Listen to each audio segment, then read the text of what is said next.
You mentioned that if you're in this industry, experience is one of the main factors that clients look for, right? So if someone is starting off fresh and someone has zero experience, what would be your advice to that young professional who wants to get into this field and has zero experience, hasn't executed any wedding as such, but wants to get into it? How do they start? They start by coming on weddings, like how Nama mentioned that we hire local support, right? That's their entry stage, those local support. So what we like to do is, okay, though we like to further segregate our local supports as well, where we do your overall management, then we have heads of hospitality, then we have head of logistics, then we have your hamper team, then you have your runners, and then you have your boys who are just there to help you all, right? So that's your entry, that's your freshers entry that they come into, okay? From there on, okay, what we like to do is, we like to get everyone then jumbled up, okay, and then put into different departments, okay, where they can see, learn, understand, you know, the minds are fresh, you know, they want to, the eagerness to learn is there, so their output is even more better. Yes, they'll ask 10,000 stupid questions, but those stupid questions are very big questions in their heads, which we need to answer them, though we feel it's stupid. But what happens in this, they are learning, right? And then they will evolve throughout. That you basically need to have the hunger to learn, right? My only advice to all my junior staff that I tell them is, put your head down and just work. Okay, just understand, you know, don't work like donkeys, okay, be a little smart, but understand the work. Once you understand the work, it's not rocket science, it's just common sense and common knowledge, right? And once you start exercising that matter in your brain, okay, you can reach the skies. Yeah, the foundation has to be strong to reach the skies. Absolutely. And you know, it just cannot just open up a shop in like a year and say, boss, I have 1 year of experience, you know, come. But a lot of people do that. Yeah. So you have a lot of wedding planning or even event companies that open and shut. It is, okay, I'll start this today. It doesn't work out. Okay, I'll leave it. I'll start something else. That doesn't work out. I'll start something else. You have to be patient. Somebody left our company and started their own company and shut it within 6 months. Because they had started they worked in our company for 2 years, but they only worked in 2 departments.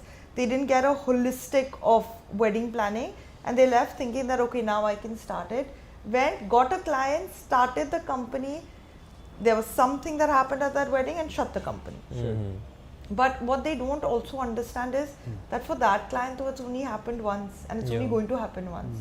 So it's too, like, for people who want to get into this industry, you have to be, one, personally involved, two, have a lot of patience and be able to multitask and delegate, which I feel is lacking in the generation. Oh, when we started off, at least when I started off, I used to get paid 100 rupees a day.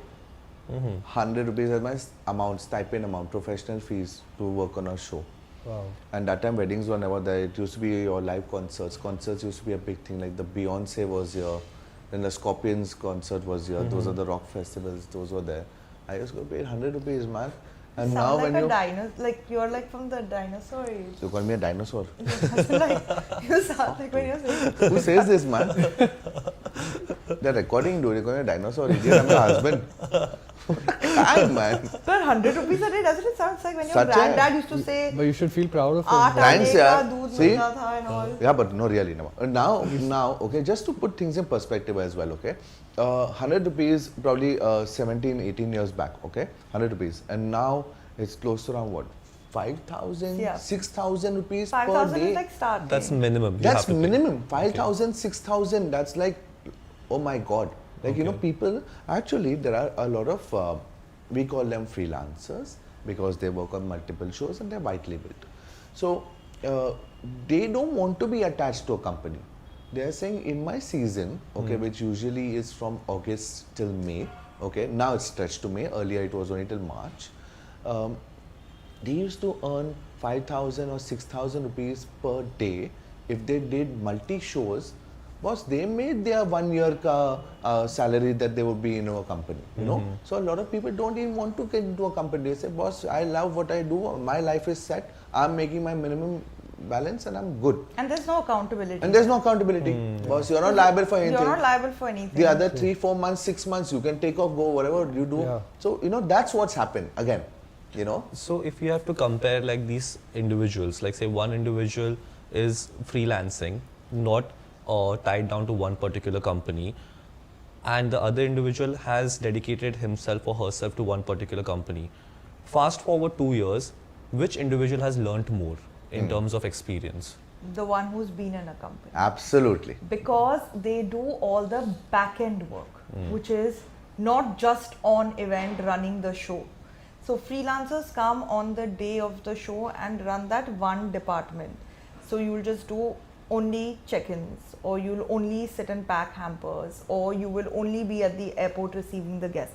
That's one scope. When you're working in a company, you get a more holistic understanding of what goes on in the back end and an understanding of every single department in depth. Also, you are attached to the client.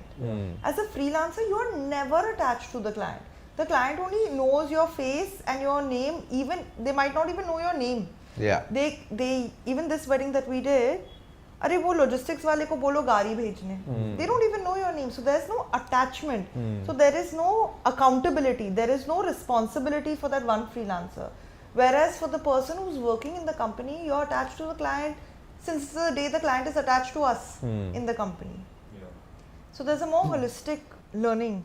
So what happens is, no, okay, just to let you know, there are a lot of planners, no, bro. Yeah. Okay, they like to do end to end. Now, when I mean end to end is not the scope.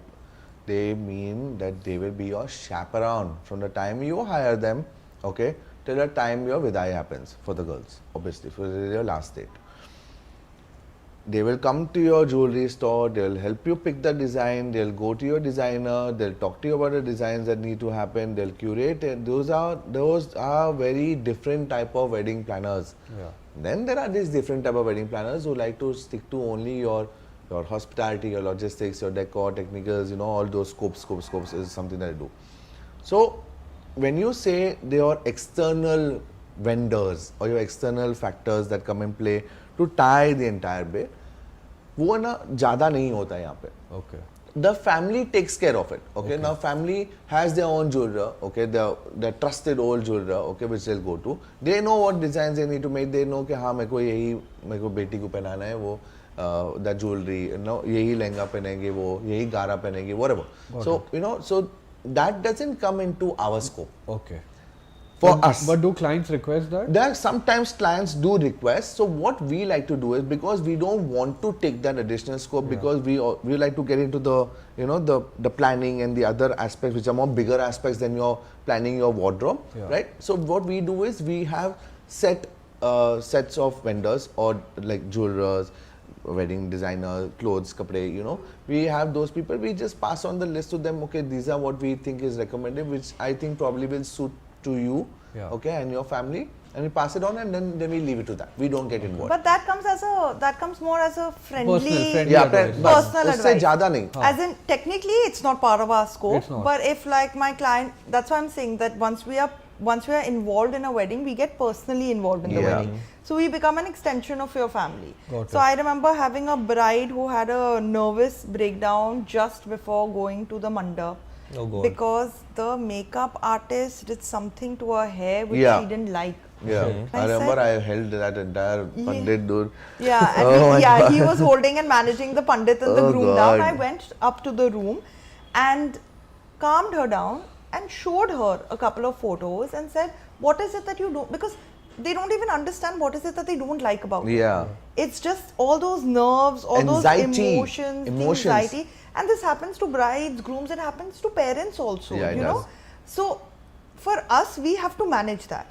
I can only manage that if I am personally involved. So when a bride comes to me and asks me, okay, what lehenga should I wear? I'll give you an advice if I feel personally connected to you. Otherwise, then I'll say, I think it's your personal decision. Maybe you can check out these 1-2 websites. You know, if I was not personally involved with that bride, I would not leave my work and go up to calm her down, because technically it's not my scope of work. Yeah, you're just doing this as a good person, and like, you know, because you guys, I feel like you love your job so much. I'm a good person. And What a guy. You have doubts? What a guy.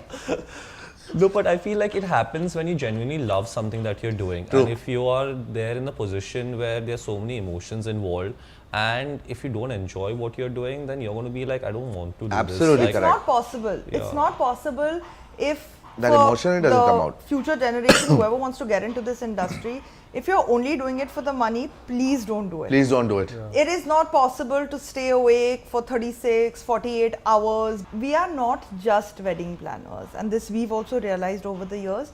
We are more psychologists to the client, because it's not just bridegroom, it's also two different families. Even if they're the same community, they still have very different beliefs. You have to manage that, you have to manage their emotions. We've had so many weddings where we've had a group which we create on WhatsApp for like where everybody in the family is part of it, decision makers, including the bride and groom. And then we've had separate groups with the bride and groom because they want something completely different and the parents want something completely different. So we then become the mediator to sell what the bride and groom want to their own parents. Correct. So it's more like a counselor sort of a job. Have people left the groups while the discussions are Yes. happening? Yeah, absolutely. Yes. And they rejoined, obviously. Yeah, they've rejoined, but the Calm fights down. luckily are not because of us or we are not involved in it, but it's two members of the family that are arguing about food. Yeah. And you're just a spectator that kya Yeah. ho raha hai? Like, theek No, me too. what we like to do is, at least what I like to do is, I just like to switch off. I mean, like, we are there whenever we are asked or when we like to come in, because some point of time, we have to come and cut that conversation, because or it becomes too ugly. And then you can't have that, man. So then, what we like to do is we just come in subtly and we tell them, listen, we'll have it your way as well and we'll have it your way as well. And then it just settles them. Because when it comes from a external, like a third person, then they understand, okay, listen, yes, it is kind of. And I think many times what happens is that if someone who doesn't have experience in this field and they're arguing about a certain topic that I want it this way, I want it this way, but you have seen so many weddings over the years, you come up with a solution which they probably don't even see. Exactly. Then you guys can just cut off over there and say that, guys, I know you guys want this, you guys want this solution, this. That's and correct. we can do that and everyone's happy. Correct. And the clients don't mind listening to us because technically they're paying us. They're paying us for that, right? Yeah. They're paying us for our services. So they don't mind listening to us, irrespective of whatever the age or the experience of the client is. So, but we also have to think on our feet, because when this discussion is happening or an argument is happening, we can't take like a day, 2 days to come back with a solution, We have to think on our feet, we have to be in sync. And we explain to our clients beforehand that all our conversations they're just conversations, they are no decisions. So if I'm saying X, you don't have to do it, it's just a suggestion. Maybe think about it, let's circle back the next day, maybe some more ideas will come about. We listen more to our clients than talking, because without listening, without understanding what they are actually, it's not only about what they say, it's also about what they don't say. Correct. We have to understand all of that to curate the experience, because you can do decor work, you can get the best decorator, you can have the best designs, you can have the best food. People will remember it for the next 5-10 weddings, because then somebody else is going to better that. Yeah. And everyone gets invited to a lot of weddings in the season. So what is going to make your wedding the most memorable? I'm not saying food and decor is not important, but it is going to be how we made them feel. Correct. And when I say we, I mean the client and us. So if the client is going to be stressed about something, it's not going to work out, because that stress is going to trickle down to our team also. It's going to trickle down to the guests also. No one's going to have fun. Yeah. And at the end of the day, it is about giving that experience to your guests. Otherwise, why are you calling them? Yeah. So you guys bring the joy Yes. to the family. Absolutely.